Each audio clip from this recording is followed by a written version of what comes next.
Hello. Sorry for the delay. I always have difficulty with um my YouTube stream. I feel like by now I should have gotten the hang of it.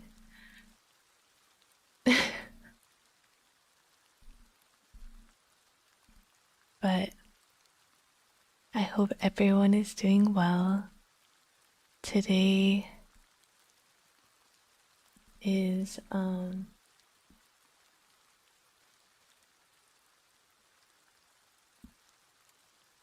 first first book reading stream.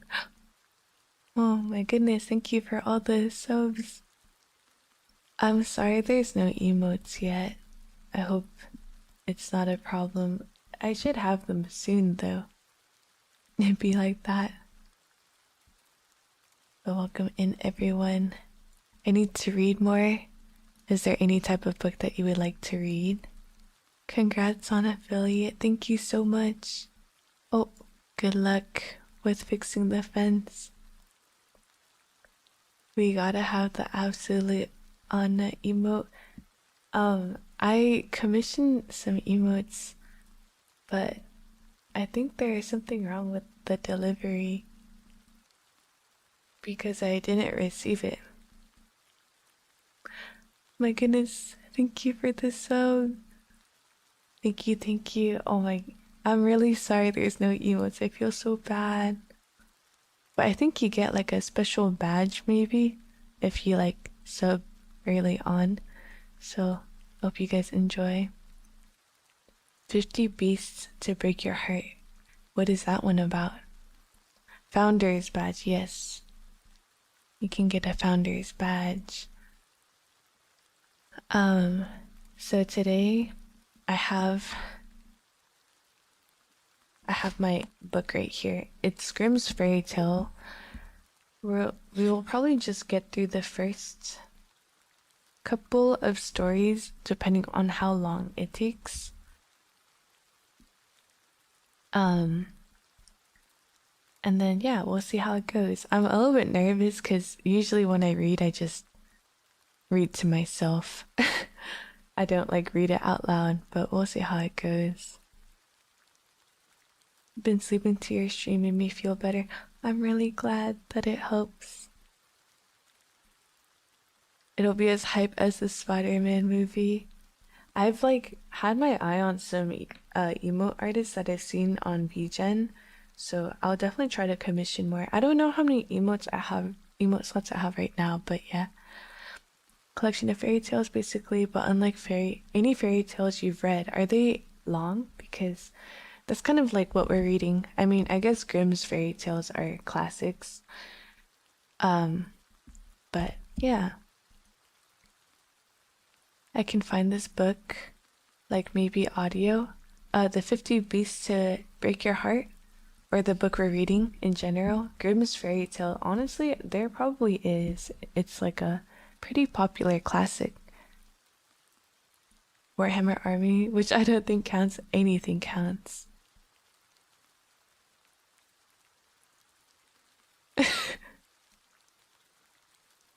Yes, Fish added a lot of 7TV emotes. I just gave her like super moderator and I allowed her to just do whatever she wanted because I was a little bit lost and confused. Um, yeah, so I'll probably be really slow in reading the chat, but I'll try my best because I'll be reading. If I pronounce any words wrong, I'm really sorry. We got a level 2 hype train. I know it's crazy. It's like first affiliate. I guess there's like goals. We hit 300 followers like when I was offline, so thank you so much for 300 followers on Twitch. I really appreciate it. Hello, welcome. But yeah, I'm really excited to like get you guys emotes. I want to see them too. Thank you for the follows as well. Hello. Okay, wait. Before I start, I feel so awkward plugging, but you guys told me to do it last stream. Um, YouTube changed their partner requirements, so I'm trying to hit YouTube partner before the changes take place or before they go into effect. So if you guys could lurk in the YouTube stream, I know you guys don't like um the YouTube UI, but I would really appreciate it. Make a bot to spam respectfully. We can just like code the stream elements bot to spam some. Can't handle two streams, no worries. If you can't, obviously, if your computer can't handle it, or if you're busy doing other stuff, it's very understandable. But if you don't mind, I would really appreciate it. Okay. Should we chat for a little bit longer? Do you guys have any fun weekend plans? I'm going to be writing some stuff. I have an idea for the third chapter or the third volume of Day in the Life of an Elf. So I hope you guys will look forward to that. Mirroring what you say now, you can just mute one of the tabs. Oh, I got this cute emote. I'm going to use it a lot. Hello, welcome in. Would be on YouTube as well. No worries, only if you can. I really appreciate it though. Because of the news it's Jover, yeah, it's... I think I know why they did it, but it like hurts more people than helps. Thoughts on dwarves, they're great. Nothing bad to say. Must follow, thank you for the follow. I think it was because of like, I don't know if you've guys seen like those AI slot videos, but I guess like people spam those and they get like thousands, maybe even like million of views. And I think they just want to like stop monetizing those types of accounts. I will lurk here too. Thank you so much for lurking. Especially on shorts. Yes, exactly. So I think that's why they made the adjustment. With the burning passion, I do believe that in like scientific fields there is like benefits to it, but I don't really see the benefit in giving it to the general like people. Like there was no need to do that. Hello, welcome. Welcome in.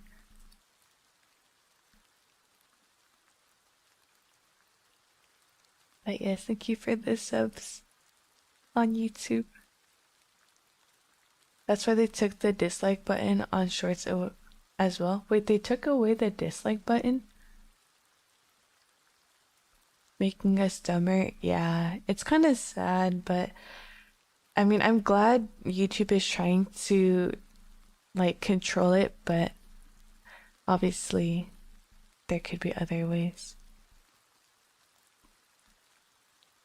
Several years ago now, I remember like wasn't like a Justin Bieber video like the number one disliked video ever?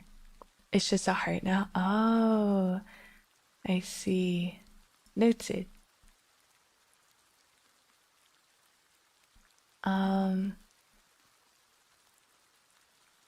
okay.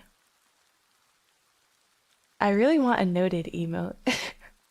I don't think I got one. I should try to commission one. It would be cute. Thank you for the subscription. It's kind of hard because, like, YouTube is so delayed. Okay. Shall I start reading, or are there any other topics we want to yap about before we get started? Borders of two countries. Oh, my goodness. Thank you so much. We hit our follower goal too. What the heck? I didn't even like make the goals. They just auto made it when I hit affiliate. Oh, also I think you guys have points now. Oh, I didn't even set anything up.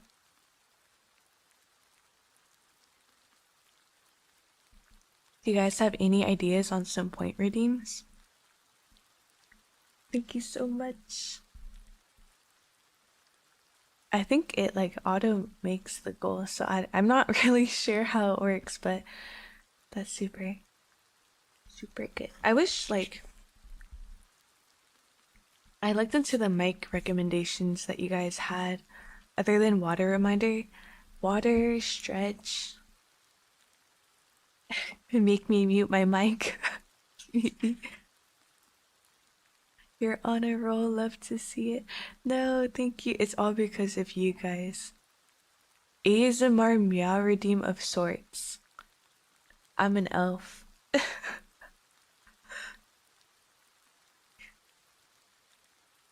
Like a little chibi nodding with the notepad. Yeah, exactly.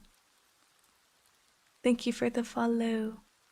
That's exactly what I want. Um, okay. Yeah, we'll see.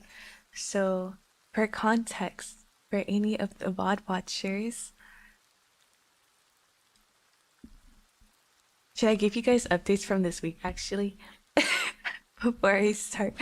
I'm excited to start, but I'm also like want to chat with you guys.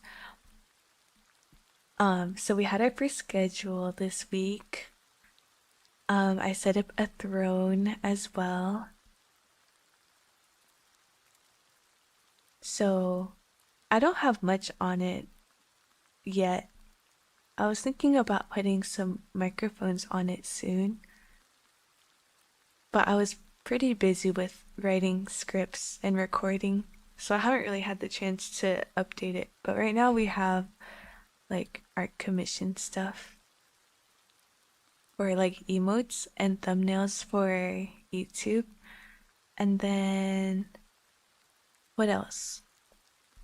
And then we had like a catch up stream in the beginning of the week, and now we're doing our first book reading stream. So on the catch up stream, I was telling everyone that I'll be reading short stories. It's Grimm's fairy tales. I was pretty limited on what I could read because you need to read, or you can only read classics because of copyright. And I thought Grimm's fairy tales would be a good one because they're short stories. So if anyone misses it, you don't like really miss out on a chapter of a story, you just miss out on a short story. Hello, welcome. Welcome in. So yeah. The first one is The Frog King. Has anyone read The Frog King before? If you guys aren't familiar with Grimm's fairy tales, they have like a lot of like Disney kind of took some of the stories like Cinderella and made it like Disney, like very child child friendly, like kid friendly, um like a fairy tale. But I think these are a little bit dark.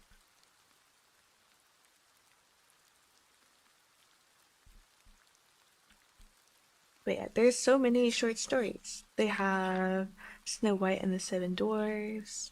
I'm trying to like find the ones that are really popular.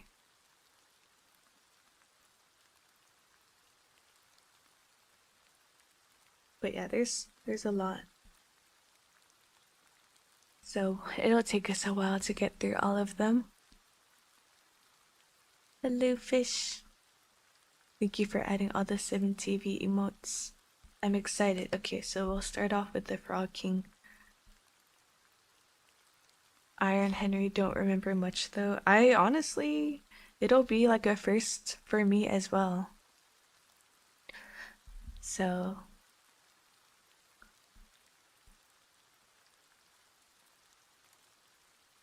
we will see. I actually don't have 7TV, So when you said peace, I thought you were leaving. And then Fish sent it, so I assume it's an emote.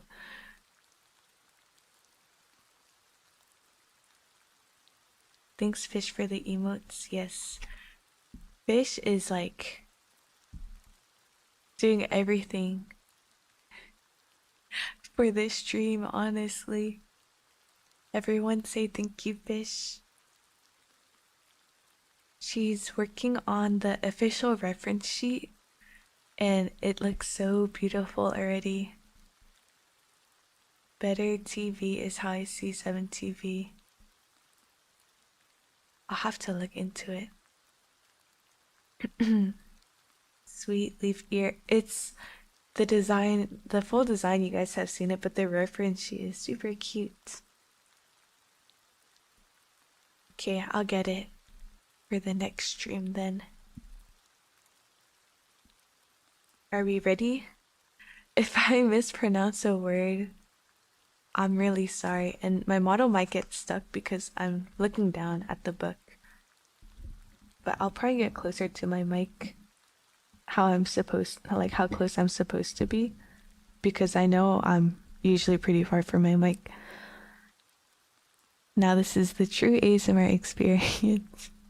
You can hear me breathe now.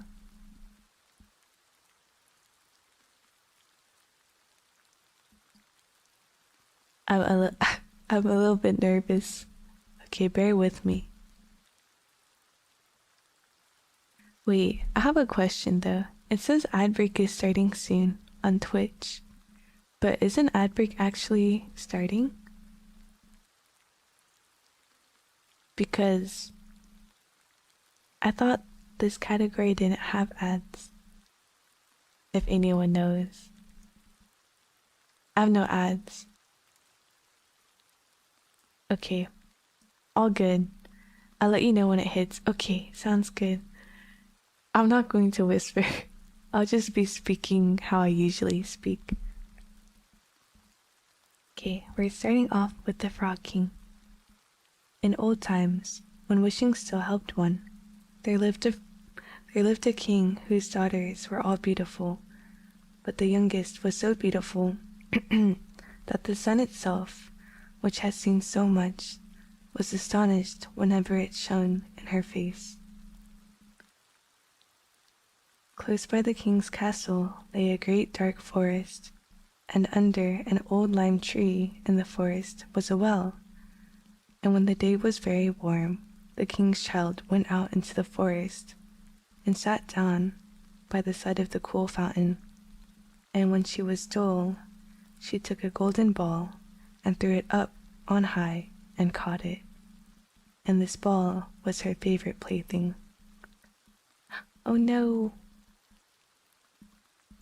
Did the ads hit? I'm sorry. Hello, welcome. I might read chat a little bit slower because I'm doing book reading. So, but welcome in.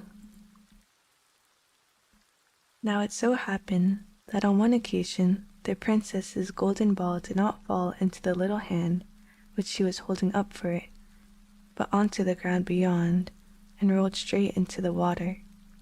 The king's daughter followed it with her eyes, but it vanished, and the well was deep, so deep that the bottom could not be seen. On this she began to cry, and cried louder and louder, and could not be comforted. And as she thus lamented, someone said to her, "What ails thee, king's daughter? Thou weepst, so that even a stone would show pity." She looked round to the side from whence the voice came, and saw a frog stretching forth its thick, ugly head from the water. "Ah, old water splasher, is it thou?" said she. "I am weeping for my golden ball, which has fallen into the well."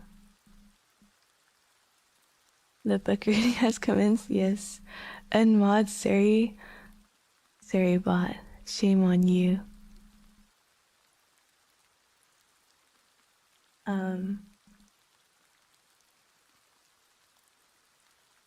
"Be quiet and do not weep," answered the frog. I can help thee, but what wilt thou give me if I bring thy plaything up again? Whatever thou wouldst have, dear frog, said she, my clothes, my pearls and jewels, and even the golden crown which I am wearing. The frog answered, I do not care for thy clothes, thy pearls and jewels, or thy golden crown, but if thou wilt love me, and let me be thy companion and playfellow, and sit by thee at thy little table, and eat off thy little golden plate, and drink out of the little cup, and sleep in the little bed, if thou wilt promise me this, I will go down below and bring thee the golden ball up again.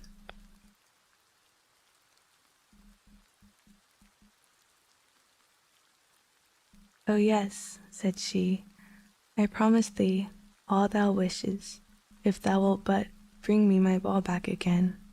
She, however, thought, how the silly frog does talk.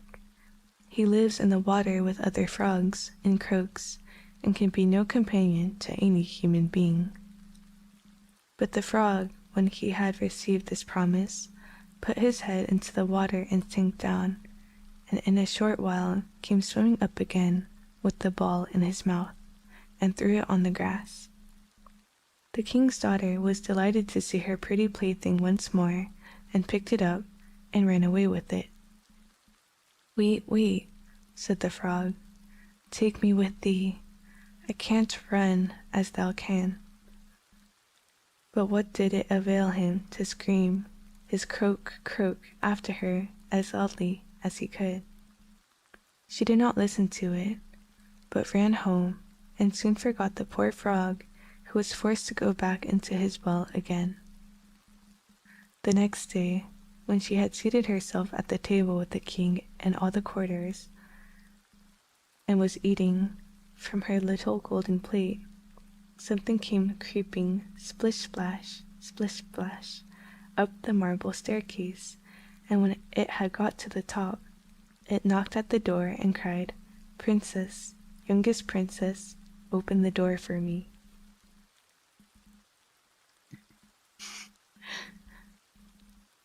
I don't really like frogs myself, personally. How about you guys? She ran to see who was outside, but when she opened the door, there sat a frog in front of it. Then she slammed the door to, in great haste, sat down to dinner again, and was quite frightened. The king saw plainly that her heart was beating violently, and said, My child, what art thou so afraid of? Is there perchance a giant outside who wants to carry thee away? Ah, no, replied she, it is no giant, but a disgusting frog. What does a frog want with thee?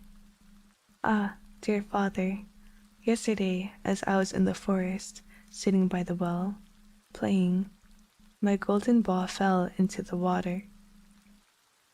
And because I cried, so the frog brought it out again for me, and because he insisted so on it, I promised him he should be my companion.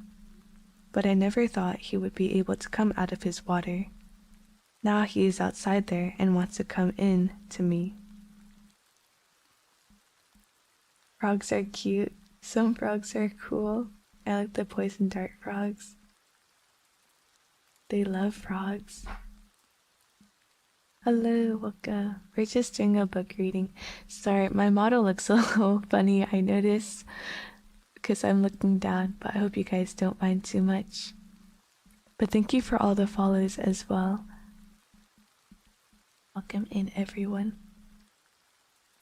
In the meantime, it knocked a second time and cried, Princess, youngest princess, open the door for me. Dost thou not know what thou said to me yesterday by the cool waters of the fountain? Princess, youngest princess, open the door for me.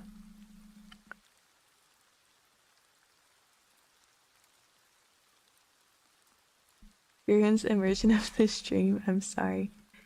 Maybe I'll try to hold it up closer to the... closer. We'll see. Um,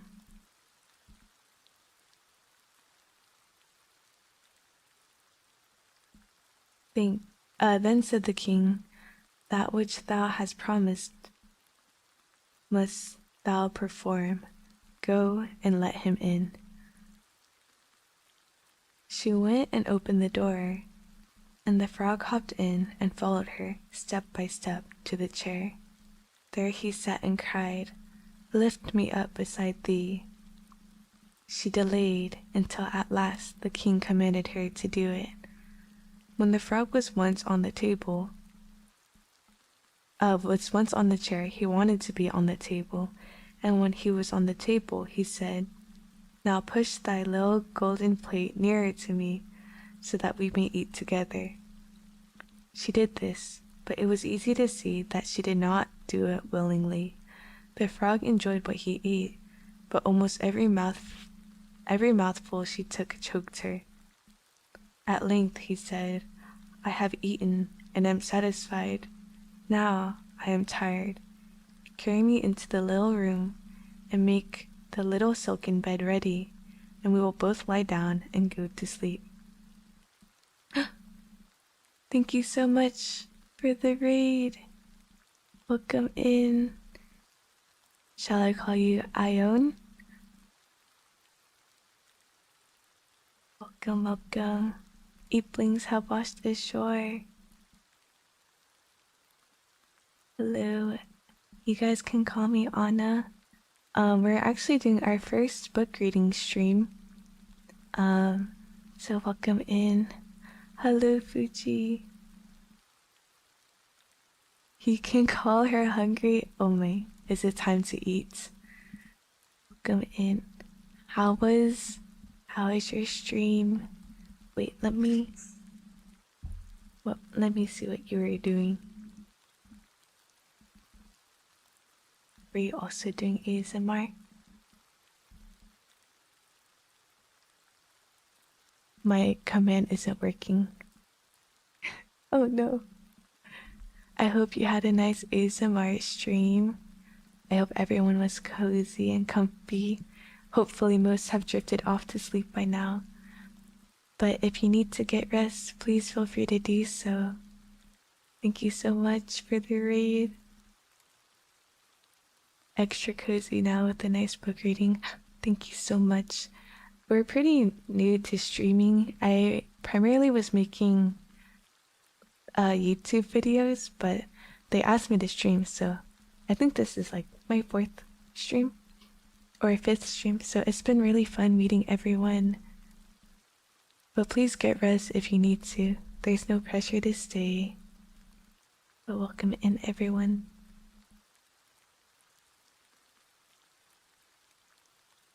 We are reading Grimm's fairy tales right now. So just a bunch of short stories. I read to myself a lot, so reading out loud is a little bit different, but I'm trying my best. Can we go to war with YouTube chat again? How can we not say with such a lovely voice? Thank you so much. That's so sweet of you. You got this. Thank you, Fuji. Cool pick. Yeah, I had to do some research before because I figured there'd be like some sort of copyright. But if anyone's interested in doing book readings, you can read any of the classics without any copyright issues. So yeah. But yes, please get rest. We just started. We're only on like the 3rd page or something. Old school children's violence, I know they're kind of dark, but it is what it is. As long as it's public domain, you're safe. Yes, that's what I was reading. Everyone's been so sweet and kind and supportive that I've met from the ASMR VTubing community. So I'll definitely check you out. Thank you so much for the raid.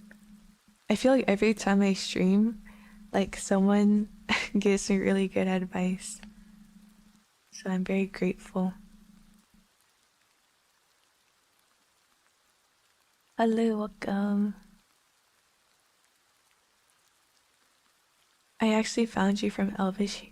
Elvis, he recommended me to. Thank you so much, Elvis. I really appreciate it. Yeah, when I was getting raids, I was so like shocked because I had just started, but everyone's been so nice.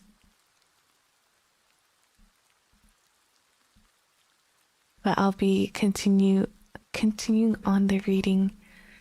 So if you need to get rest or do any post stream care, please do so. If not, you guys can all get cozy. Wandering and stumbled upon some streams ago. I like the Waga emote, it's cute.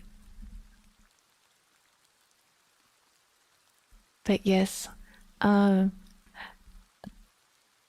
feel so awkward plugging, but if you guys also watch on YouTube, we're trying to hit YouTube partner, especially after the changes. So if you could leave a lurk there, it would be greatly appreciated. If not, no worries.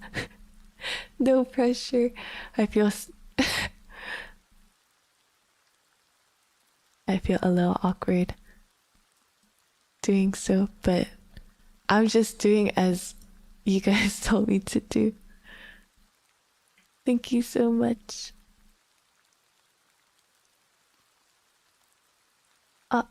Thank you for all the follows as well. Honestly, YouTube streaming is really confusing to me. I think every time I try to stream, it takes me a while to set it up. I always mess up a little bit. Nothing wrong with asking, it costs us nothing. I really appreciate it. Well, if you're using Chrome, then it takes up some RAM. But hopefully you guys don't use Chrome. You'll get faster with practice. Yeah, today I started it and it was like private. I didn't realize. I was like, ooh. I don't see it anywhere. And then I realized that it was set to that. Hello, welcome. Welcome in. Okay. Ram, it's okay not playing any games. I have all the tabs open. Yeah, as soon as I like start playing a game and I have too many tabs, I definitely feel my PC struggle. It's a growing curve. Soon you'll get the hang of it. Thank you so much, Ayon. 3,100? That's too much. Trying to hit partner on YouTube as well. Please like over there too. Yes, we are trying to hit partner on YouTube. The changes were so crazy. They like doubled everything. Thank you for the sub and Sion. Woke up. Thank you. I don't have emotes yet. I actually commissioned them and I think they said it was delivered, but I didn't receive it. So hopefully next stream we'll have it and there's stuff for you guys to use. The more you do, the more you'll figure it out. But if there are things to ask, it's best to ask. I agree. I definitely agree with that. Don't worry about emotes. The comfy is what's important. That and having fun. Thank you. You guys are all so sweet. I really appreciate it. Thank you for the follows as well. Just got here, but your voice is very relaxing. I'm really happy you think so. Thank you, Fuji, for lurking on YouTube. I don't know why my shout out command doesn't work, but you guys should definitely check out Fuji as well. She just had her second stream anniversary, so that's like second anniversary. She's so sweet. She's been so helpful too. But my shout out command kind of broke, I think. I think something happened with like my credentials. Okay. We'll continue reading and I'll look at chat like every paragraph or two. Thank you for the shouty anyway. If I can't do it with my keyboard, I'll do it with my voice. Just ignore the Siri bot as well because there's no ads.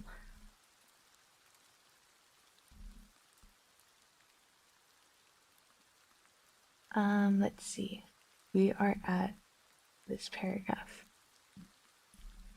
The king's daughter began to cry, for she was afraid of the cold frog, which she did not like to touch, and which was now to sleep in her pretty, clean little bed. But the king grew angry and said, "He who helped thee when thou wert in trouble ought not afterwards to be despised by thee." So she took hold of the frog with 2 fingers, carried him upstairs, and put him in a corner. But when she was in bed, he crept to her and said, "I am tired. I want to sleep as well. I want to sleep as well as thou. Lift me up, or I will tell thy father." Then she was terribly angry, and took him up and threw him with all her might against the wall. "Now thou wilt be quiet, odious frog," said she. But when he fell down, he was no frog, but a king's son with beautiful, kind eyes. He, by her father's will, was now her dear companion and husband. Then he told her how he had been bewitched by a wicked witch, and how no one could have delivered him from the well but herself, and that tomorrow they would go together into his kingdom.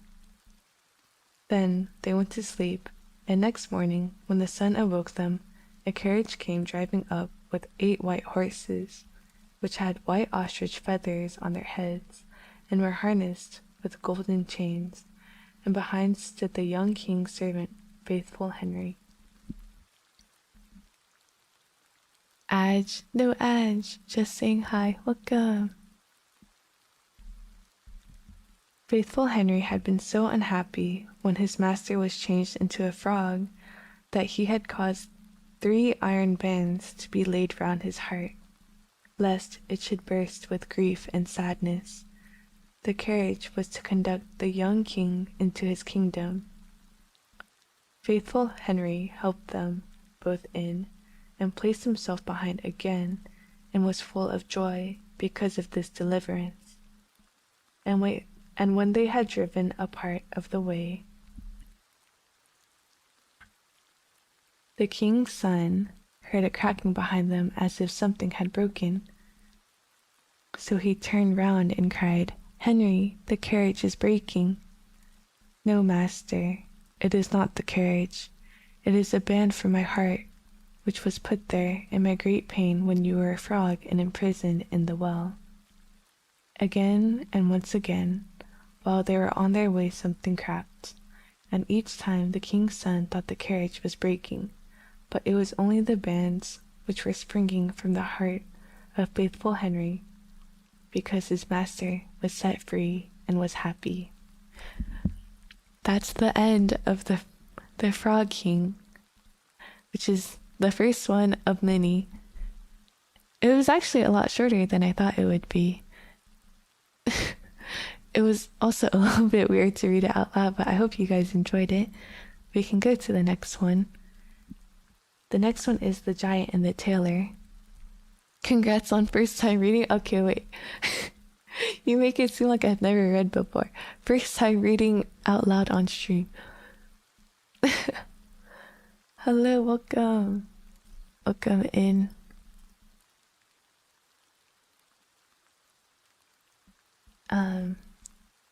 But this one is actually really, really short, The Giant and the Tailor. So I could probably do a one-off, and then I'll catch up on chat after. If that sounds good, I'll continue on. Oh, also, I usually stream for about like an hour or 2 max. So I'll probably try to go for maybe an hour and a half or 2 hours today. So we'll see how many short stories I can get through. What kind of book are we learning how to read? We're reading Grimm's Fairy Tales. It contains many short little stories. We just finished one, so we're on to the next. This should be a part of your resume to become an audiobook narrator. I did notice that in audiobooks, they kind of voice act it a bit. So when they change from person to person, they change the way that they speak and their tone. Um, but I'm pretty monotone, so I don't think I'm cut out for audiobook reading. Brothers Grimm, not Brothers Grimm. I actually did read all of those when I was younger, but these are like the official Grimm's fairy tale, I think. Or am I confused? There is like a dark thing. Okay, well they are brothers. There was this series. I forgot what it's called, but it had something to do with Grimm's fairy tales, but it followed like these two young sisters. And it was like a fantasy kind of dark young adult novel maybe. But yes, you are right. These are the Grimm's brothers fairy tales.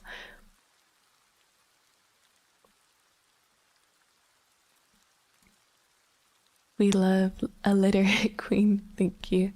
It is a skill to learn if you're interested in it. Voice acting is really fun. Voice acting seems very, very cool, actually.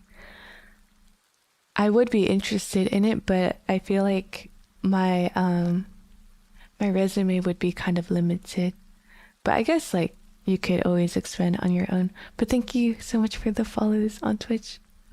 Welcome. Because they were mostly dark. Yeah, they are. They are dark. Not all of them, but some of them. Okay, so we'll go on to the next one. I'll one off it or two. Maybe I'll stop halfway. 2 liters of water. Wait, I should drink some water too, probably.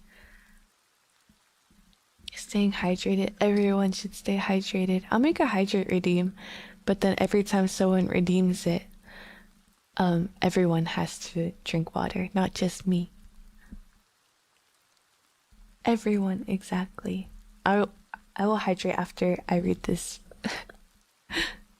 I promise. Okay, the giant and the tailor.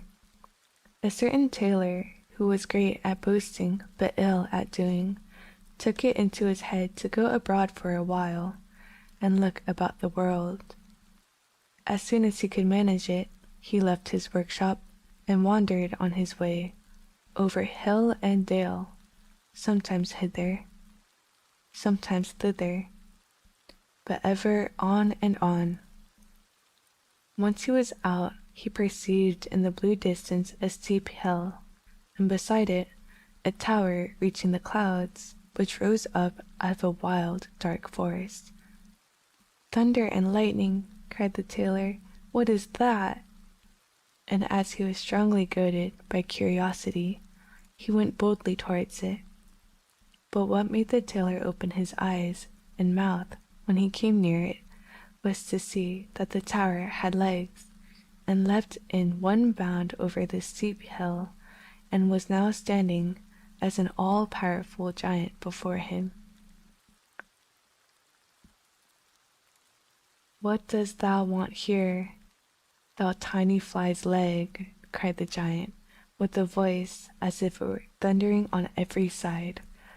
The tailor whimpered, "I want just to look about and see if I can earn a bit of bread for myself in this forest." "If that is what thou art after," said the giant, "thou may have a place with me." "If it must be, why not? What wages shall I receive?" "Thou shalt hear what wages thou shalt have. Every year 365 days, and when it is leap year, one more into the bargain. Does that suit thee?" "All right," replied the tailor, and thought in his own mind, "A man must cut his coat according to this cloth. I will try to get away as fast as I can." On this, the giant said to him, "Go, little ragamuffin, and fetch me a jug of water." "Had I not better bring the well itself at once, and the spring too?" asked the boaster, and went with the pitcher, to the water. What? The well and the spring too? Growled the giant in his beard, for he was rather clownish and stupid, and began to be afraid. That knave is not a fool. He has a wizard in his body. Be on thy guard, old Hans. This is no serving man for thee. When the tailor had brought water, the giant bade him go into the forest and cut a couple of blocks of wood and bring them back. Why not the whole forest at once, with one stroke? The whole forest, young and old, with all that there is, both rough and smooth, asked the little tailor, and went to cut the wood. What? The whole forest, young and old, with all that there is, both rough and smooth, and the well and its spring too, growled the giant in his beard, and was still more terrified. The knave can do much more than bake apples, and has a wizard in his body. Be on thy guard, old Hans. This is no serving man for thee. When the tailor had brought the wood, the giant commanded him to shoot 2 or 3 wild boars for supper. Why not rather 1,000 at one shot and bring them all here? Inquired the tailor. What? Cried the timid giant in great terror. Let well alone tonight, and lie down to rest. The giant was so terribly alarmed that he could not close an eye all night long for thinking what would be the best way to get rid of this accursed sorcerer of a servant. Time brings counsel. Next morning the giant and the tailor went to a marsh, round which stood a number of willow trees. Then said the giant, Hark thee, tailor, seat thyself on one of the willow branches. I long of all things to see if thou art big enough to bend it down. At once the tailor was sitting on it, holding his breath, and making himself so heavy that the bow bent down. When, however, he was compelled to draw breath, it hurried him, for unfortunately he had not put his goose in his pocket, so high into the air that he was never seen again, and this to the great delight of the giant. If the tailor has not fallen down again, he must be hovering about in the air. Okay, that was the end of The Giant and the Tailor. I think the tailor was just a really big liar.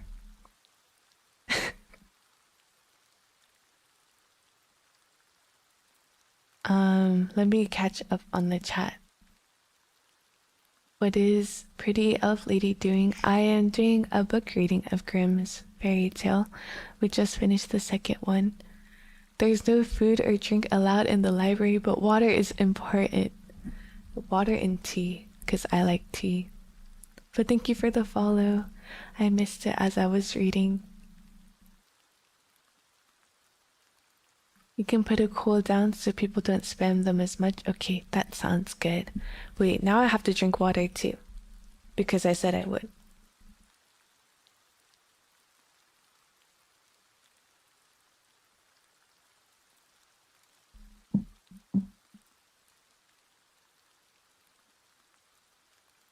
There's a YouTube chat, yes. If you guys don't mind lurking in YouTube, I would appreciate it. Just made tea? What kind of tea?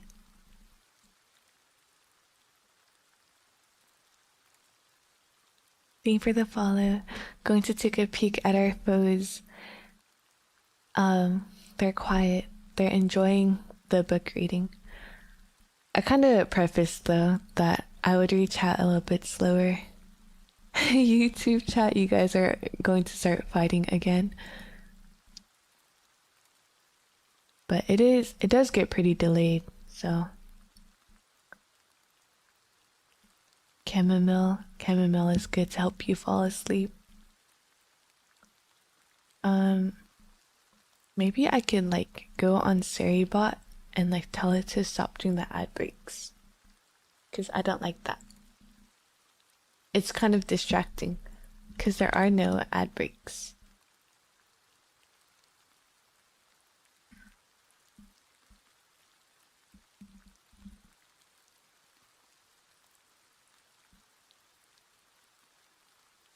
Um,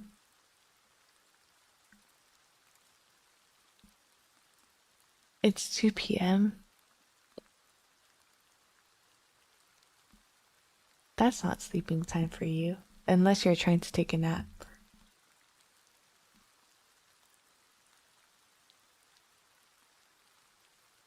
Add timer off.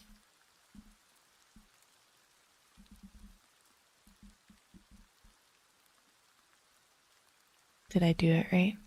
Okay, this should work now. Writing one of my stories. Oh, what's it about? I like writing stories. 8:33, still haven't gone to sleep. Oh no. Hopefully you have a very chill day so you can nap whenever you want. Around 2 p.m. You're nocturnal. Don't you miss the sun sometimes? What'd we do this time? Oh my goodness. I see. It's starting. Twitch is going to the YouTube chat. I see it every day. I guess so if you're going to bed at 2 p.m. I have a few. Most focused project is about three brothers. Modern fantasy sci-fi. I don't think I have it in me to do like modern fantasy, but I do um like older fantasy. I hope it goes well. Let's see how long the next one is. Think of animes, right? Oh, okay, that makes sense. I could see that. The next one is called The Little Peasant, and it's a bit longer. Oh, and the ones after are quite short. The Little Peasant is pretty long.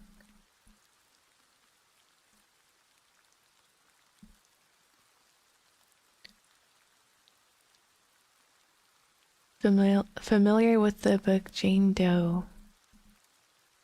Jane Doe.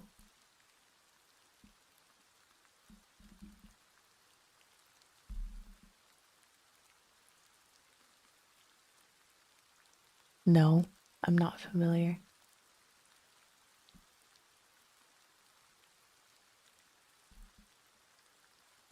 Okay. Did you mean Jane Austen?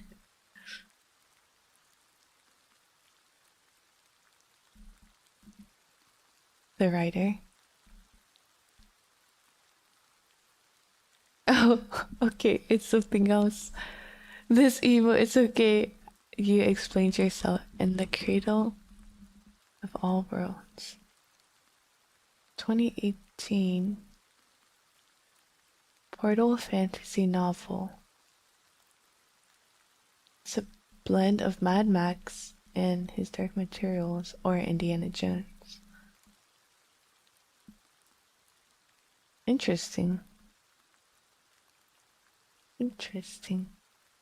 Welcome in.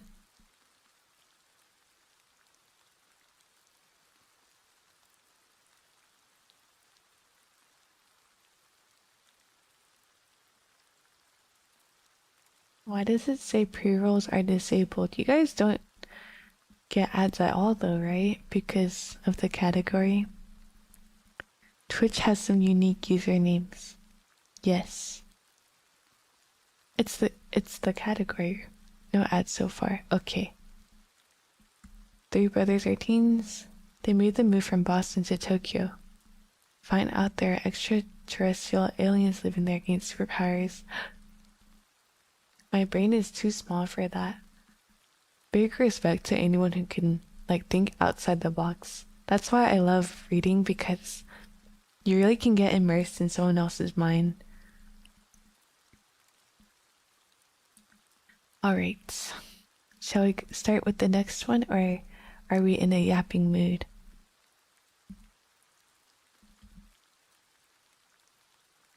I hope you guys are enjoying it so far.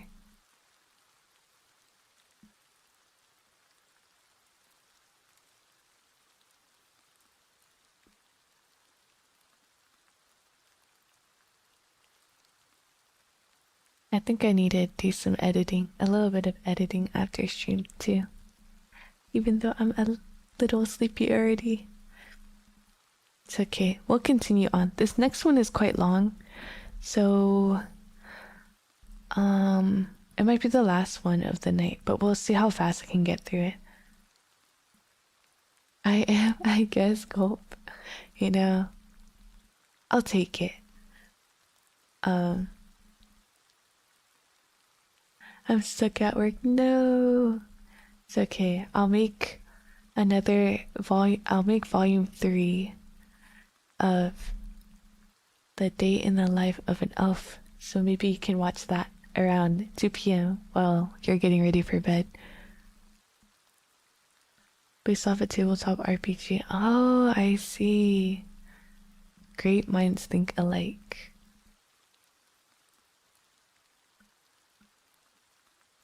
But yes, I hope you guys have been enjoying this series. I might try to do something like explore other series that I could do, but I got like an idea before I went to bed, but it would be like a festival day in the town, and I would be preparing and baking for my own little booth. Off to the land of dreams. Rest well. Thank you for being here. I really appreciate it. Get some good sleep tonight. But yeah, I thought it would be fun. We'll see how it goes though. Do you guys want the videos to be like a little bit longer? I think my longest one is like 13 minutes. And that was my most popular one, but that topic was pretty I don't know how to say it. I wouldn't say like dear to me, but I think it's a pretty popular topic. It's very relatable, something that I struggled with myself. ASMR videos, yes. On my YouTube, well, it's like soft spoken like this. It's not necessarily whispering. Thank you for the follow. But I was doing like comfort and reassurance videos, but on my very first stream on YouTube, I asked what people would want to see, and they said they wanted to see like elf videos. So I started writing scripts for a day in the life of an elf, just basically how I spend my day as an elf, just different days. So we only have 2 out, but I'm writing the 3rd one, like elf related videos. Yes, sugoi. Yes, exactly. All right, I will continue on.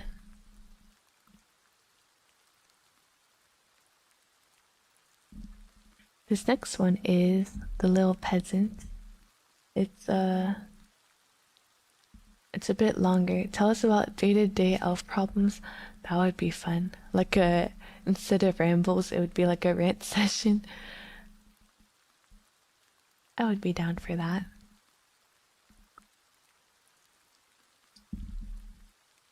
Since this one is a bit longer, I'll probably pause more often. Okay. There was a certain village where no one lived but really rich peasants, and just one poor one, whom they called the little peasant. He had not even so much as a cow, and still less money to buy one, and yet he and his wife did so wish to have one. One day he said to her,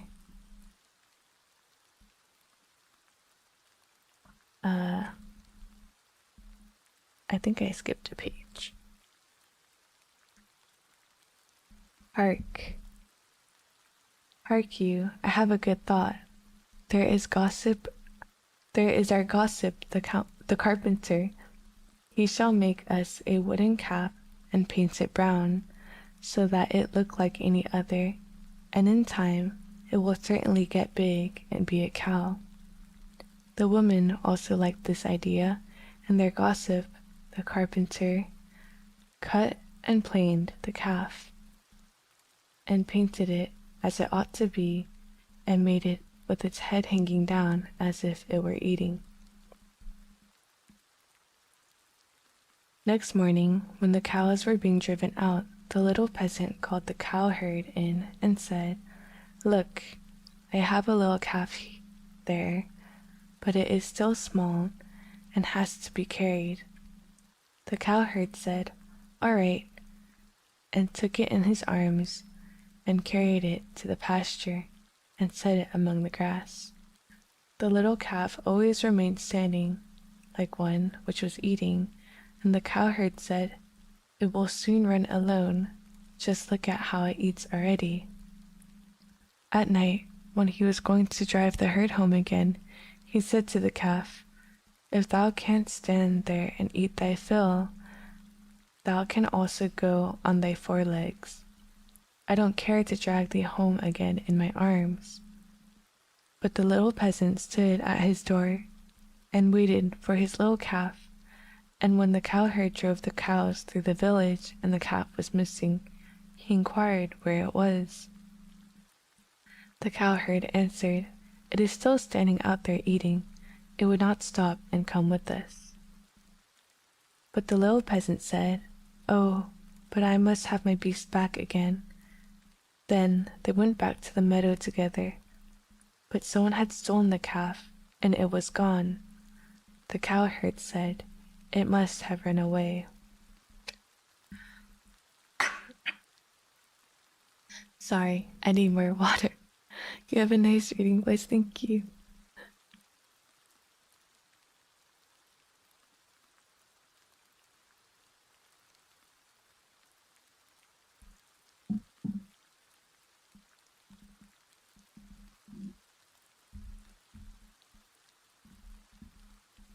The peasant, however, said, "Don't tell me that," and led the cowherd before the mayor, who for his carelessness condemned him to give the peasant a cow for the calf, which had run away. And now the little peasant and his wife had the cow for which they had so long wished, and they were heartily glad, but they had no food for it, and could give it nothing to eat, so it soon had to be killed. They salted the flesh, and the peasant went into town and wanted to sell the skin there, so that he might buy a new calf with the proceeds. On the way, he passed by a mill, and there sat a raven with broken wings, and out of pity, he took him and wrapped him in the skin. As, however, the weather grew so bad, and there was a storm of rain and wind, he could go no farther, and turned back to the mill and begged for shelter. The miller's wife was alone in the house, and said to the peasant, "Lay thyself on the straw there," and gave him a slice of bread with cheese on it. The peasant ate and lay down with his skin beside him, and the woman thought, "He is tired and has gone to sleep." In the meantime came the parson. The miller's wife received him well, and said, "My husband is out, so we will have a feast." The peasant listened, and when he heard about feasting, he was vexed that he had been forced to make shift with a slice of bread and cheese on it. Then the woman served up 4 different things: roast meat, salad, cakes, and wine. Just as they were about to sit down and eat, there was a knocking outside. The woman said, "Oh heavens, it is my husband." She quickly hid the roast meat inside the tiled stove, the wine under the pillow, the salad on the bed, the cakes under it, and the parson in the cupboard in the entrance.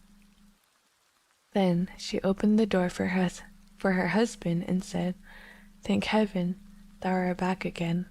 There is such a storm, it looks as if the world were coming to an end." The miller saw the peasant lying on the straw and asked, "What is that fellow doing there?"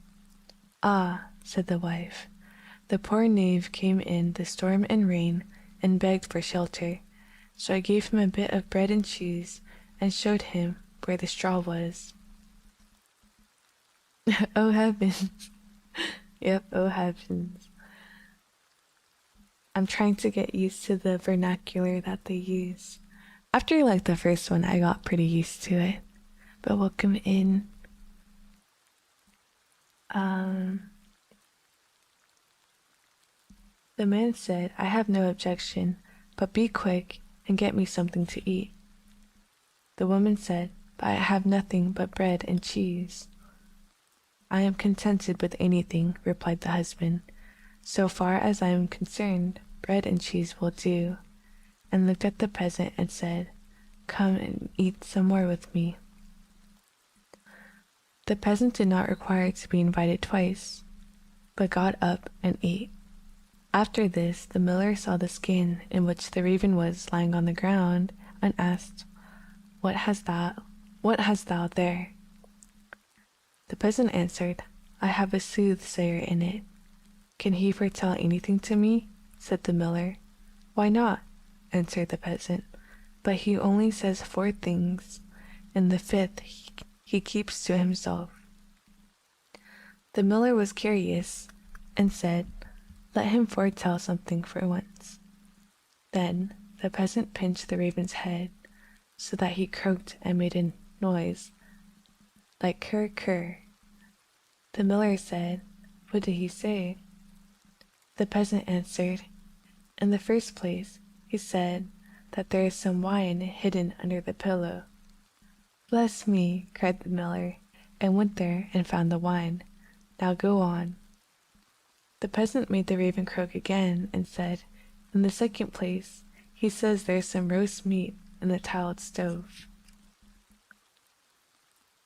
"Upon my word!" cried the miller, and went thither and found the roast meat.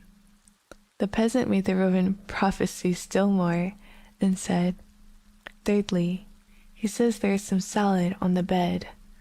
"That would be a fine thing!" cried the miller, and went there and found the salad. At last, the peasant pinched the raven once more till he croaked, and said, "Fourthly, he says that there are some cakes under the bed." "That would be a fine thing!" cried the miller, and looked there and found the cakes. There's salad on the bed. Yeah, the wife was hiding all of the food. And now the two sat down to the table together, but the miller's wife was frightened to death, and went to the bed and took all the keys with her. The miller would have liked much to know the 5th, but the little peasant said, "First, we will quickly eat the 4 things, for the 5th is something bad." So they ate, and after that they bargained how much the miller was to give for the 5th prophecy, until they agreed on 300 thalers. Then the peasants once more pinched the raven's head till he croaked loudly. The miller asked, "What did he say?" The peasant replied, "He says that the devil is outside, hiding there in the cupboard in the entrance." The miller said, "The devil must go out," and opened the house door. Then the woman was forced to give up the keys, and the peasant unlocked the cupboard. The parson ran out as fast as he could, and the miller said, "It was true. I saw the black rascal with my own eyes." The peasant, however, made off next morning by daybreak with the 300 thalers.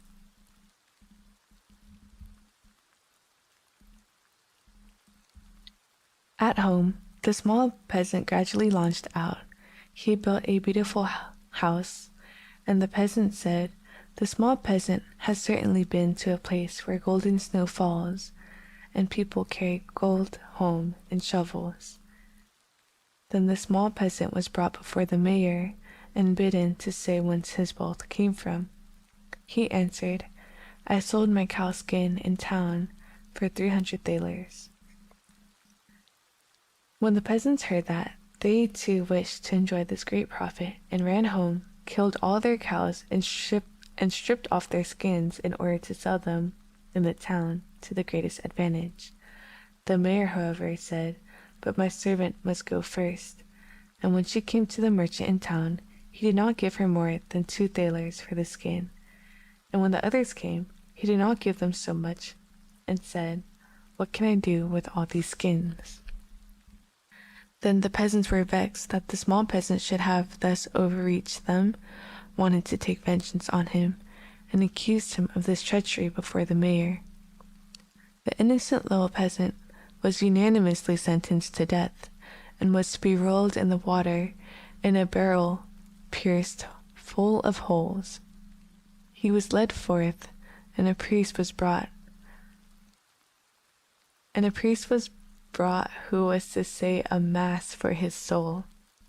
The others were all obliged to retire to a distance, and when the peasant looked at the priest, he recognized the man who had been with the miller's wife. He said to him, "I set you free from the cupboard. Now set me free from the barrel." At the same moment up came, with a flock of sheep, to the very shepherd who, as the peasant knew, had been long wishing to be mayor, so he cried with all his might, "No, I will not do it. If the whole world insists on it, I will not do it." The shepherd, hearing that, came up to him, and asked, "What art thou on about? What is it that thou wilt not do?"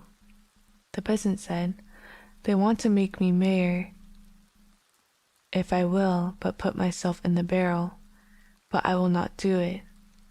The shepherd said, "If nothing more than it is needful in order to be mayor, I would get into the barrel at once." The peasant said, "If thou wilt get in, thou wilt be mayor."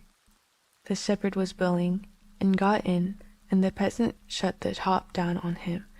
Then he took the shepherd's flock for himself and drove it away. The parson went to the crowd and declared that the mass had been said. Then they came and rolled the barrel towards the water. When the barrel began to roll, the shepherd cried, "I am quite willing to be mayor." They believed no otherwise than it was the peasant who was saying this, and answered, "That is what we intend, but first thou shalt look about thee a little down below there." And they rolled the barrel down into the water. After that, the peasants went home. As they were entering the village, the small peasant also came quietly in, driving a flock of sheep, and looking quite contented. Then the peasants were astonished, and said, "Peasant, from whence comest thou? Hast thou come out of the water?" Out of the water. Oh my goodness, I cannot speak. "Yes, truly," replied the peasant. "I sank deep, deep down, until at last I got to the bottom. I pushed the bottom out of the barrel, crept out, and there were pretty meadows on which a number of lambs were feeding, and from thence I brought this flock away with me." Said the peasants, "Are there any more there?" "Oh yes," said he, "more than I could do anything with." Then the peasants made up their minds that they too would fetch some sheep for themselves, a flock apiece. But the mayor said, "I come first." So they went to the water together, and just then there were some of the small fleecy clouds in the blue sky, which are called little lambs, and they were reflected in the water, whereupon the peasants cried, "We already see the sheep down below." The mayor pressed forward and said, "I will go down first, and look about me, and if things promise well, I'll call you." So he jumped in. Splash went the water. He made a sound as if he were calling them, and the whole crowd plunged in after him as one man. The entire village was dead, and the small peasant, as sole heir, became a rich man. And that's the end of that short story. The Little Peasant. That one was a bit longer than the other ones, but thank you for the follow and the subscriptions on YouTube. I definitely missed some because I was reading.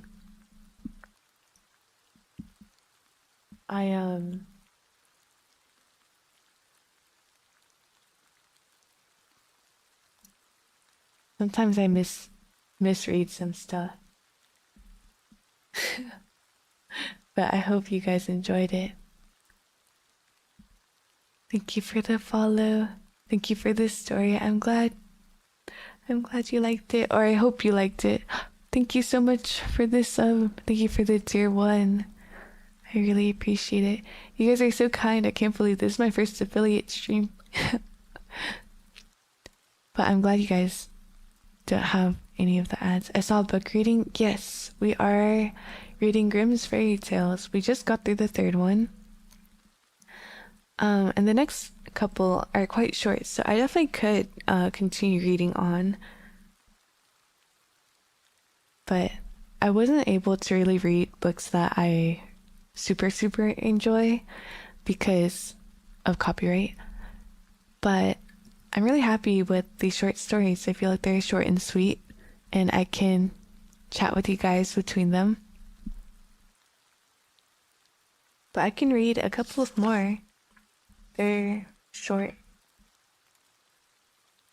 But I'm going to drink some water first.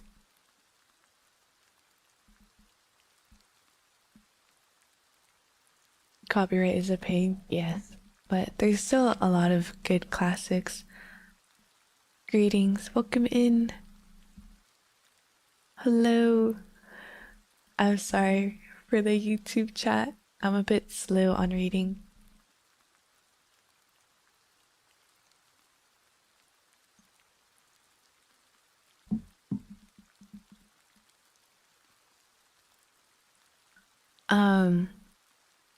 But since it's been a while since I mentioned it, YouTube made their changes on the YouTube Partner program. So we're trying to hit it before those changes go into effect. So if you guys don't mind lurking in the YouTube chat, I would really appreciate it. How's the stories coming along so far? They're going really well, actually. It took me a second to get used to the vernacular, but I think it's a lot better than the first one. Sometimes I do stumble over my words, but I would say I'm not doing too bad, hopefully. But some of them are really short. I do, in the future, I do want to do like 3D reading streams. I think that would be fun. But I do need to adjust my mic setup for sure.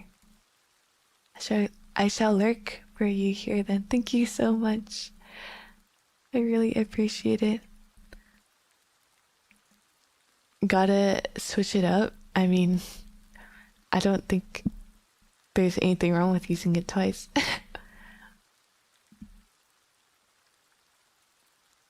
Do you want me to say vocabulary? The olden days vocab? Needs to be heading to bed. Rest well. Thank you for being here. Diction. Oh, thank you.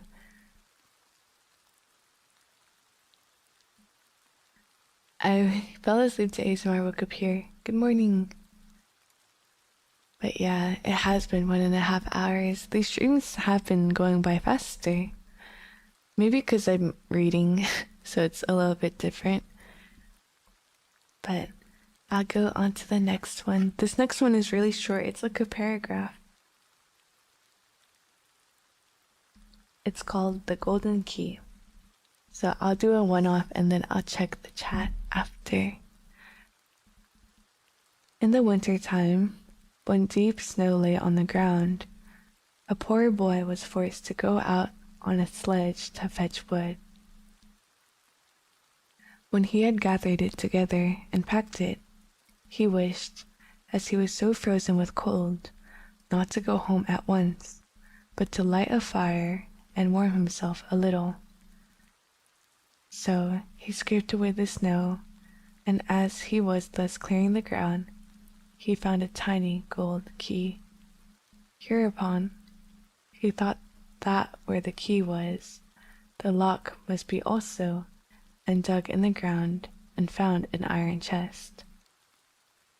If the key does but fit it, thought he, no doubt there are precious things in that little box. He searched, but no keyhole was there. At last he discovered one, but so small that it was hardly visible. He tried it, and the key fitted exactly. Then he turned it once round, and now we must wait until he has quite unlocked it and opened the lid.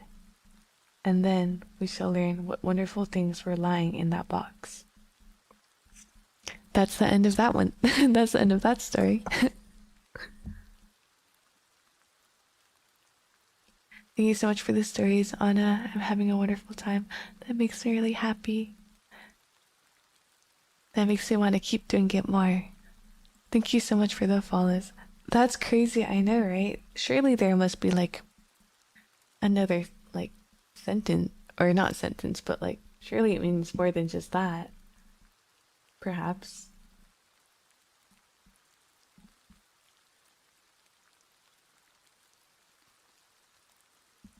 But that one was really short. There's another short one, it's like about a page long. So we can read that one as well. Are these physical copies? Yes, they are a physical copy. I don't know if my mic will catch it, but I have like the book in front of me. I bought the physical copy because I wanted to do like 3D streams with it. So I thought it would be like pretty immersive and fun, but I need to like get another mic or something. And it's just all one really thick book. I don't know how many pages it is. I can check for you. It's 570 pages, so it's very thick. Lots of content to go through.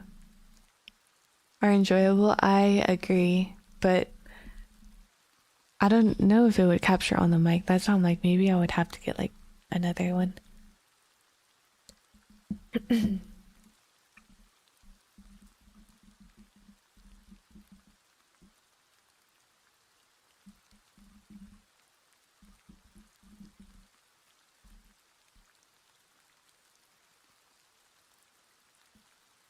I hear? Oh, okay. Yay, I'm glad. All right. Let me continue. I think I can do 2 more and then we'll end this stream, maybe? How does that sound?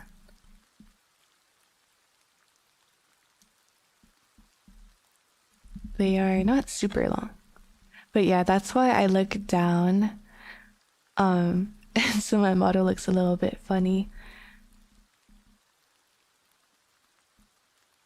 But I'm trying to prop up the book a little bit so it doesn't look too silly.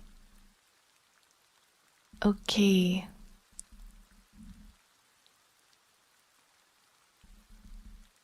This one is called Sharing Joy and Sorrow. There was once a tailor who was a quarrelsome fellow, and his wife, who was good, industrious, and pious, never could please him. Whatever she did, he was not satisfied, but grumbled and scolded and knocked her about and beat her. As the authorities at last heard of it, they had him summoned and put him in prison in order to make him better. He was kept for a while on bread and water, and then set free again.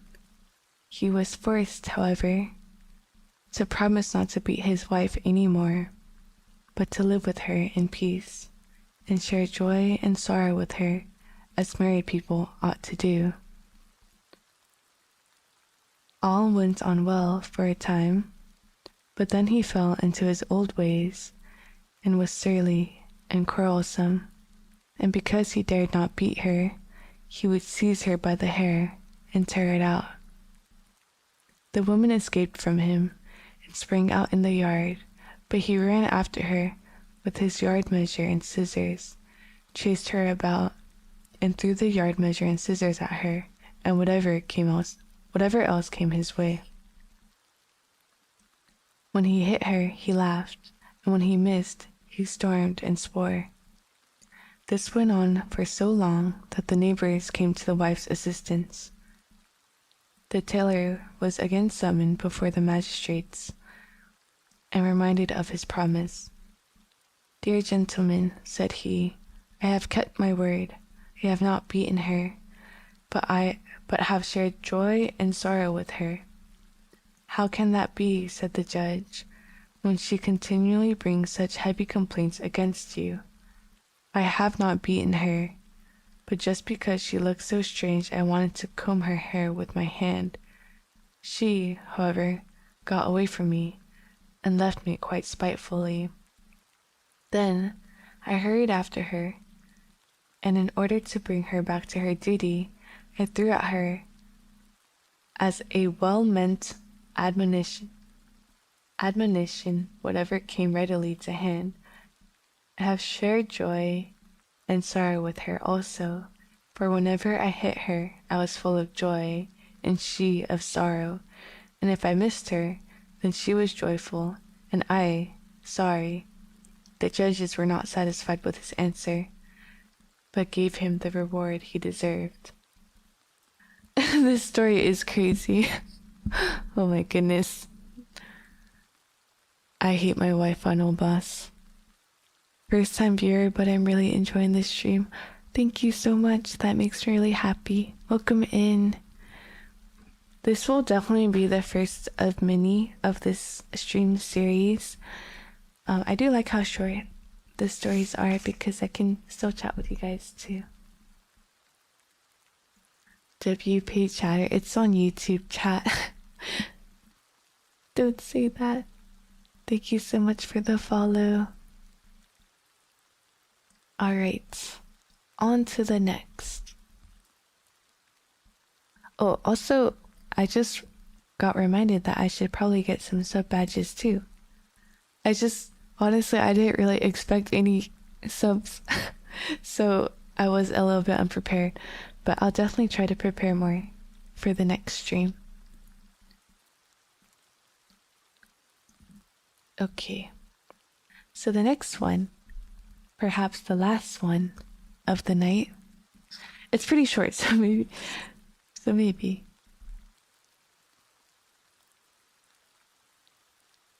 It's called The Nail. Oh my goodness. Thank you, Moose, for the sub. Thank you for the tier 1. I'm sorry, I don't have emotes yet, but soon, hopefully. Feel like you're doing great. Thank you. Everyone's been so kind and supportive. I'm so grateful. But hopefully, I'll have stuff soon. Okay, so this one's also really short. It's like a little bit less than a page. Oh, thank you for the 100 bits. Oh my goodness. There's another hype train? Or no? What is this? I don't understand what these are. Oh, it's for the 100 bits. Oh, it's because there's goals. You know, I didn't even set up these goals myself. I wonder if, like, I can change them. But we'll see. Thank you so much for the 100 bits. Twitch does it automatically. Yeah, I think so. Okay. This one is called The Nail. I'll probably do a one-off because it's so short.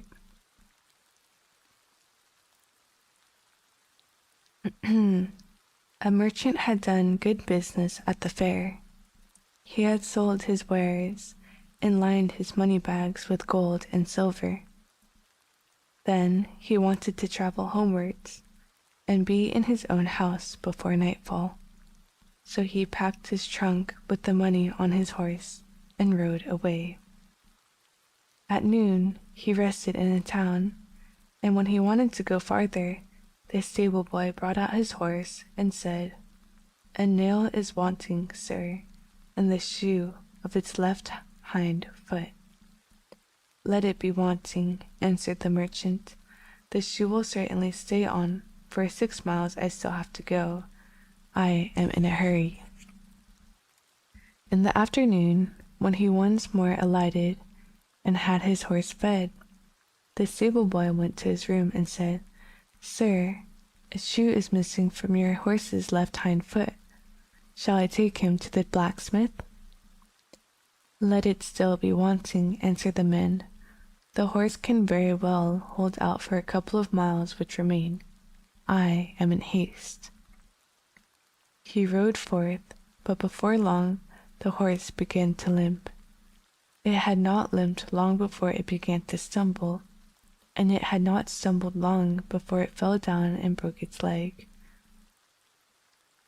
The merchant was forced to leave the horse where it was and unbuckle the trunk, take it on his back, and go home on foot. And there he did not arrive until quite late at night. "And that unlucky nail," said he to himself, "has caused all this disaster. Hasten slowly." Alright, that was the end of that one. Hello, welcome in. That was the last one, called The Nail. What did you guys think of that one? It's so funny, because that's really how people really do think these days. When there's like a small inconvenience and you can easily fix it, and it just gets worse and worse, they'll always just blame the inconvenience and not themselves. It's reading time. It is reading time. Did I come to the stream too late? Here, we can read one more story because you just came in. But I usually stream for like 1 to 2 hours, so I can do one more. How does that sound?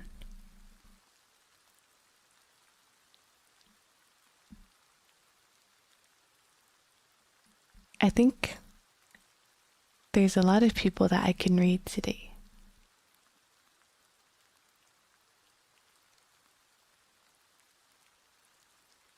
I see 3 people that I follow. I don't follow that many people yet.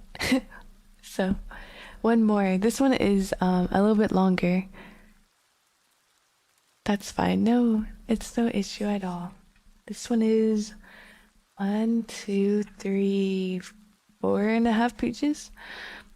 So maybe it'll take me, I don't know how long it takes me to finish each story. Maybe I can time myself for this one. But this is the last for sure. 100%. Oh, thank you for the sub on YouTube. Found out what my first ever car is gonna be. That's exciting. Okay, I'm going to read.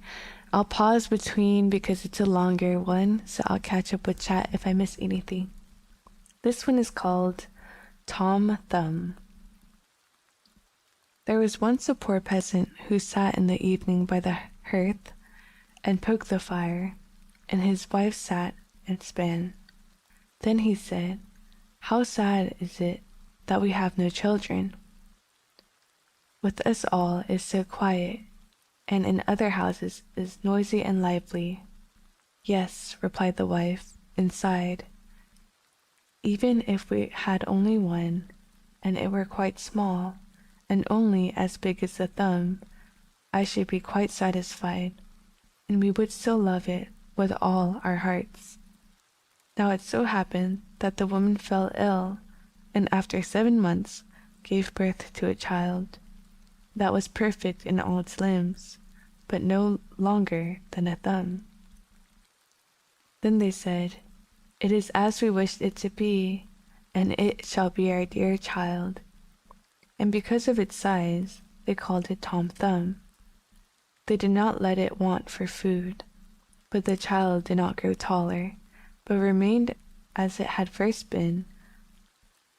Nevertheless, it looked sensibly out of its eyes, and soon showed itself to be a wise and nimble creature. For everything, it did turn out well. One day, the peasant was getting ready to go into the forest to cut wood, when he said, as if to himself, "How I wish that there was anyone who could bring that cart to me." "Oh, father," cried Tom Thumb, "I will soon bring the cart. Rely on that. It shall be in the forest at the appointed time." The man smiled and said, "How can that be done? Thou art too far. Thou art far too small to lead the horse by the reins." "That's of no consequence, father, if my mother will only harness it. I shall sit in the horse's ear and call out to him how he is to go." "Well," answered the man, "for once we will try it." When the time came, the mother harnessed the horse and placed Tom Thumb in its ear. And then the little creature cried, "Gee up, gee up." Then it went quite properly, as if with its master, and the cart went the right way into the forest. It so happened that just as he was turning a corner, and the little one was crying, "Gee up," two strange men came towards him. "My word," said one of them, "what is this? There's a cart coming, and the driver is calling to the horse, and still he is not to be seen." "That can't be right," said the other. "We will follow the cart and see where it stops." The cart, however, drove right into the forest, and exactly to the place where the wood had been cut. When Tom Thumb saw his father, he cried to him, "See, thou father, here I am with the cart. Now take me down." The father got hold of the horse with his left hand, and with the right took his little son out of the ear. Tom Thumb sat down quite merrily on a straw, but when two strange men saw him, they did not know what to say for astonishment. We were the peasants all along, though. Then one of them took the other aside and said, "Hark, the little fellow would make our fortune if we exhibited him in the large town for money. We will buy him." They went to the peasant and said, "Sell us the little man. He shall be well treated with us." "No," replied the father, "he is the apple of my eye, and all the money in the world cannot buy him from me." Tom Thumb, however, when he heard of the bargain, had crept up the folds of his father's coat, placed himself on his shoulder, and whispered in his ear, "Father, do give me away. I will soon come back again." Sel is wild. Yeah, that's his child. Then the father parted with him to the two men for a handsome bit of money. "Where wilt thou sit?" they said to him. "Oh, just set me on the rim of your hat, and then I can walk backwards and forwards to look at the country, and still not fall down." They did as he wished, and when Tom Thumb had taken leave of his father, they went away with him. They walked until it was dusk, and the little fellow said, "Do take me down. I want to come down." The man took his hat off and put the little fellow on the ground by the wayside, and he leapt and crept about a little between the sods, and then he suddenly slipped into a mouse hole, which he sought out. "Good evening, gentlemen. Just go home without me," he cried to them and mocked them. They ran thither and stuck their sticks into the mouse hole, but it was all lost labor. Tom Thumb crept still farther in, and as soon as it became dark, they were forced to go home with their vexation and their empty purses.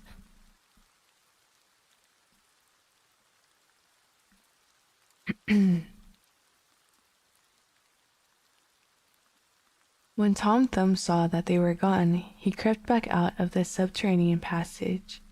"It is so dangerous to walk on the ground in the dark," he said. "How easily a neck or a leg is broken." Fortunately, he knocked against an empty snail shell. "Thank God," said he, "and that I can pass the night in safety," and got into it. Not long afterwards, when he was just going to sleep, he heard the two men go by, and one of them was saying, "How shall we contrive to get a hold of the rich pastor's silver and gold?" "I could tell thee that," cried Tom Thumb, interrupting that. "What was that?" said one of the thieves in fright. "I heard someone speaking." They stood still, listening, and Tom Thumb spoke again, and said, "Take me with you, and I'll help you." "But where art thou? Just look on the ground and observe whence my voice comes from," he replied.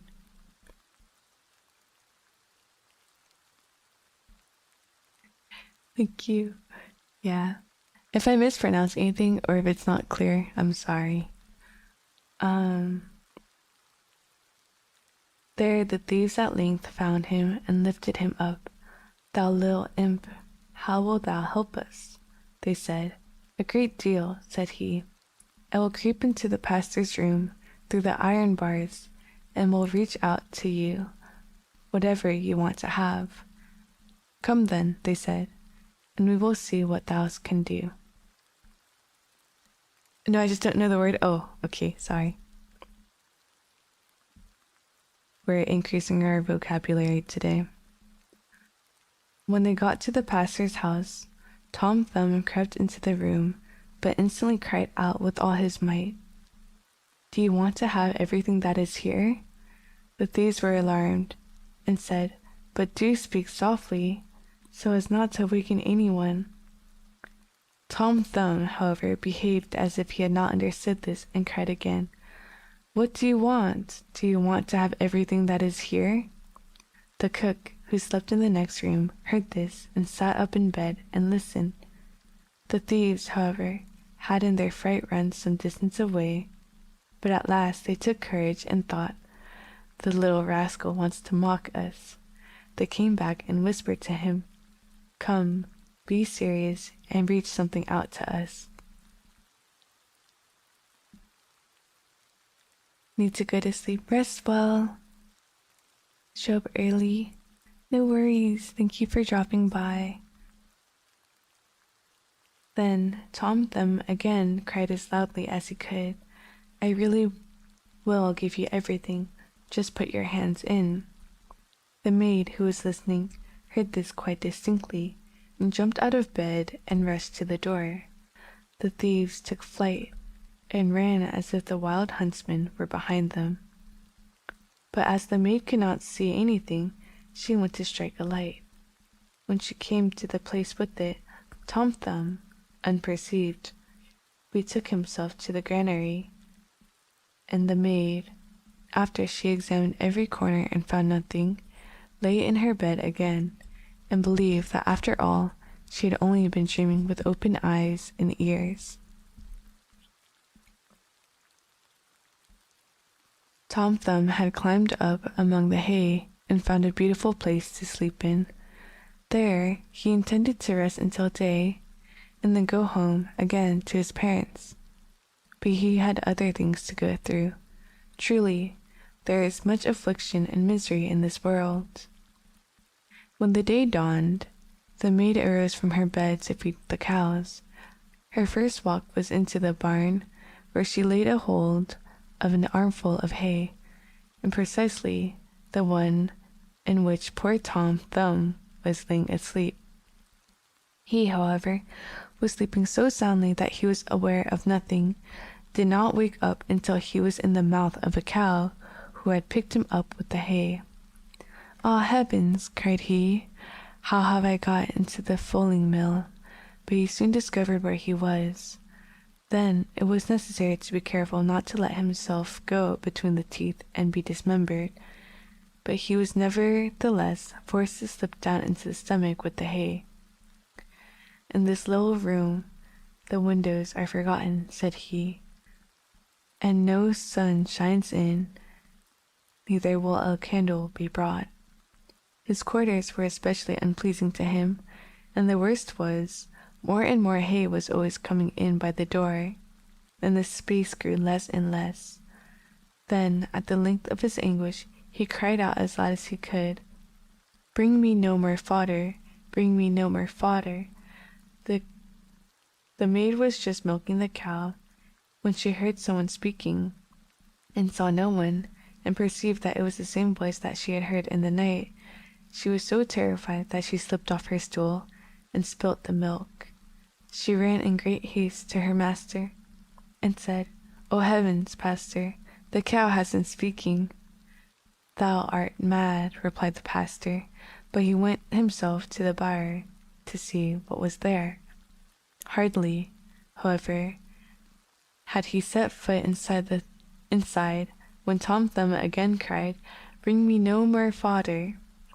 Then the pastor himself was alarmed, and thought that an evil spirit had gone into the cow, and ordered her to be killed.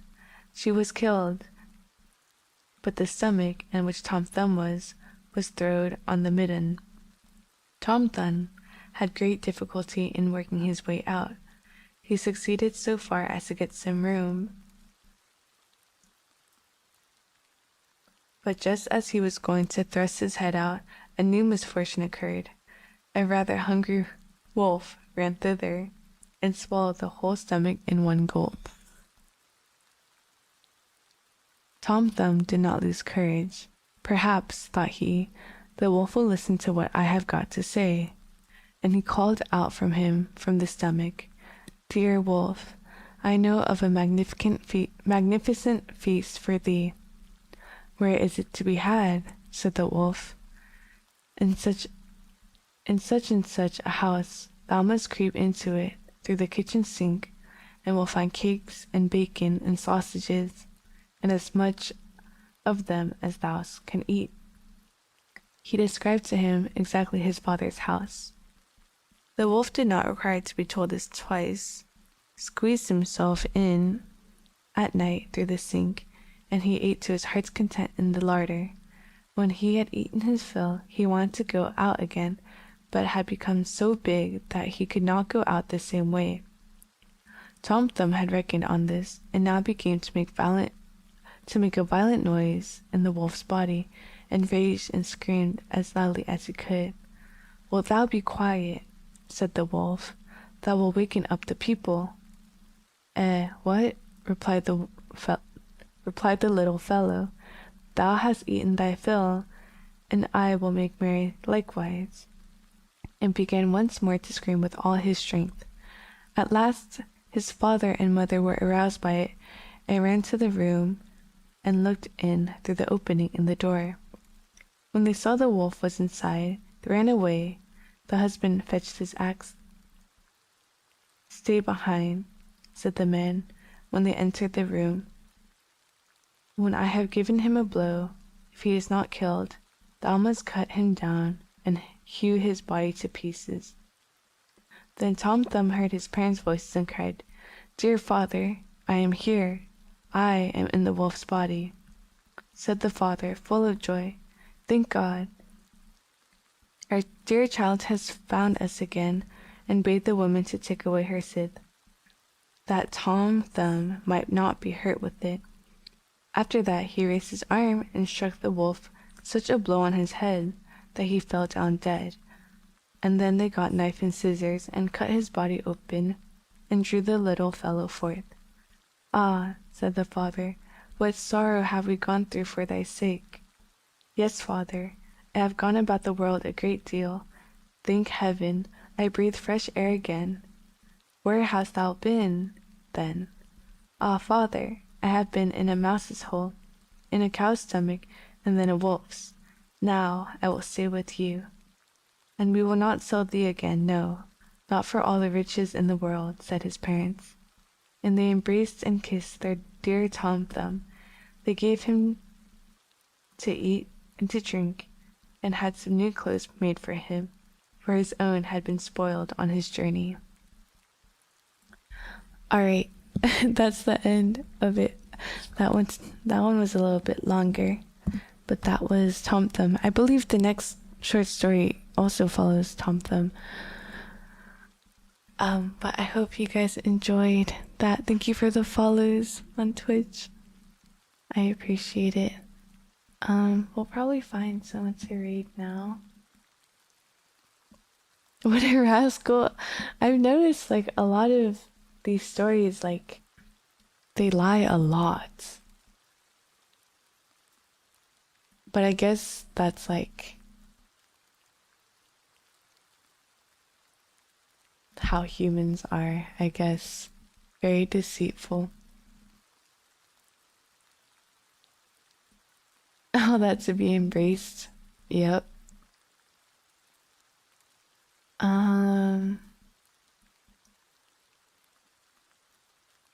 Okay. Thank you so much for the stream. Thank you everyone for being here. I really appreciate it.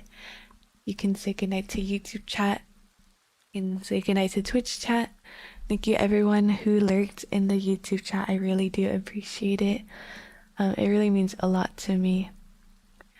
But I think I'll try to do 2 streams a week, like one just chatting and catching up with you guys, and then another reading stream.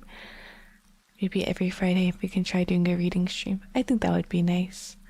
But I'll definitely have another schedule out for you guys by Monday. I hope it helped you guys kind of know when I'm streaming. Is there anything that you guys want to watch? I was thinking, well, there's 2 people. One person is doing ASMR, and the other person is playing Peak. So if you guys want more ASMR, then let me know.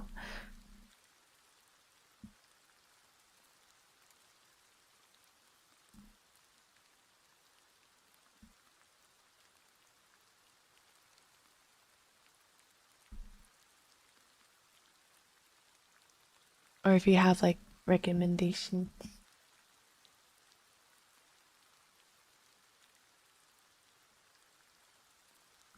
Since people are sleeping, okay, let's do that then. They stopped by like my second stream or something. They seem very nice. So I'll read them. I think you guys probably know them, maybe. Oh, it says I can't read them. Okay.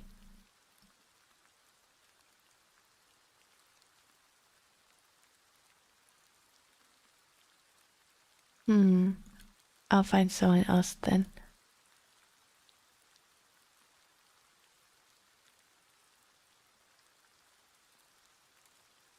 Certain points to read.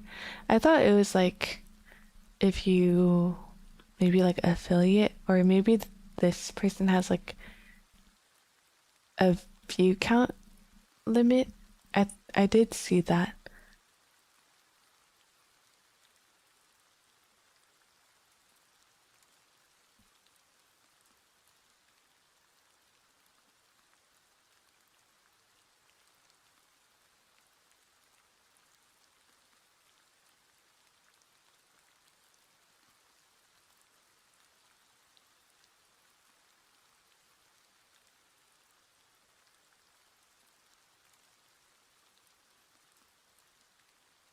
Oh, I see. Okay.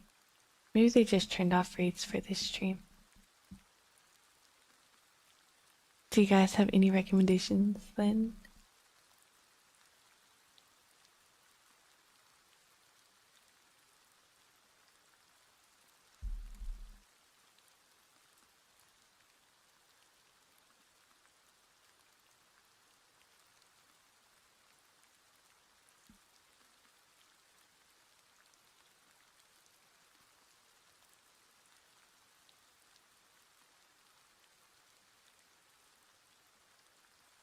Or I guess we don't have to read anyone today.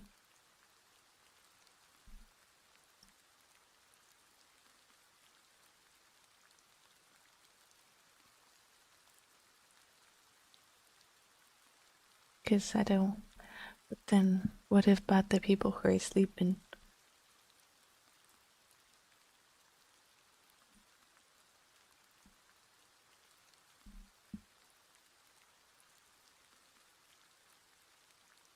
Hmm. Is always the hardest part. Those is, I was trying to read her, but she has reads turned off, or I'm not able to read her.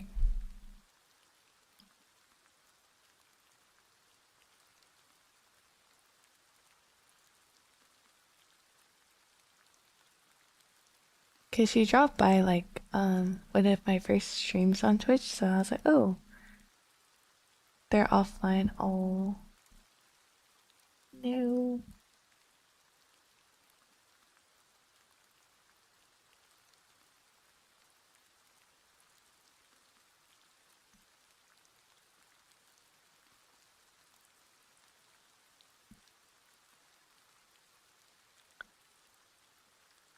It's okay not to read every time.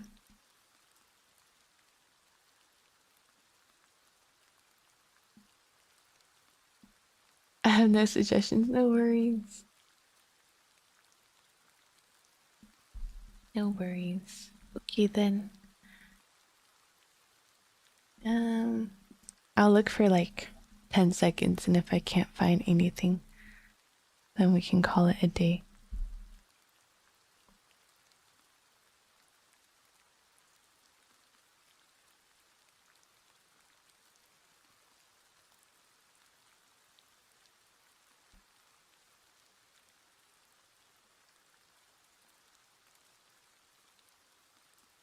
Why, I have not tried myself yet. Oh, okay.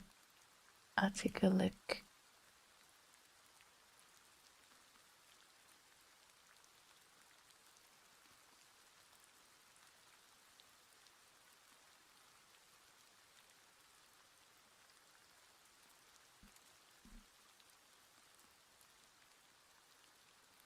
Welcome in.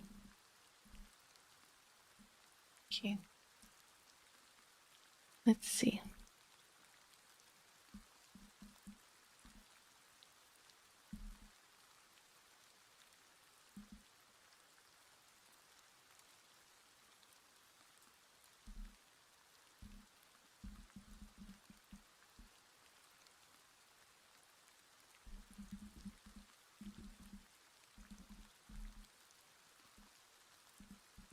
Okay, this will be the raid message. We'll have books because we were reading today. But thank you everyone for being here. Thank you for all the follows. Thank you for the subs. I really appreciate it. Thank you guys for lurking in the YouTube streams as well. I don't think I have anything, nothing planned left for the week, just like my usual shorts and stuff. Um, but thank you for bearing with me my first reading stream. I hope you guys all enjoyed it. I had a lot of fun. But say hello to Q. Q, sorry. Yes. Okay, everyone. Yes, everyone drink some water. Thank you. Good night, everyone.